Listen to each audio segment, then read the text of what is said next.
ઓ બૈલું કેમ છે? કેમ છો કાકી, તમે કેમ છો? બસ જો આ જો ઘરનું કામ કરું છું. અય સાંભળ ને, હા બોલો. તું યાર છે ને, તું બહુ સ્વીટ છે હા?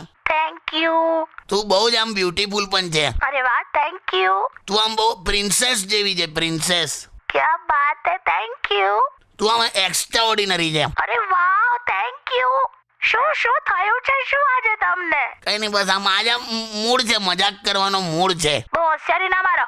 નાલી આમે શું કરે છે? બસ આ જો આ મસ્ત સાફ સફાઈ કરી ઘરમાં અને હવે કપડાં નાખ્યા છે વોશિંગ મશીનમાં. સરસ. મને તો એક વસ્તુ નથી ખબર પડતી હું કે એક કપડાનો કાચો કલર જતો હોય હા અને એ બીજા કપડાને લાગે હા તો પછી ત્યાં કેમ પાક્કો કલર થઈ જાય છે? તે મને હું ખબર હોય લી. હવે તું આ બધું છોડ, હવે બહાર આપી દેવાના, બહાર દોડાઈ દેજે. ના આવે. હવે મોટા કાપડના ટેન્ટ ઘરમાં ના ધોવાય લી. કયા ટેન્ટ? મારા કપડાં ધોઉં છું.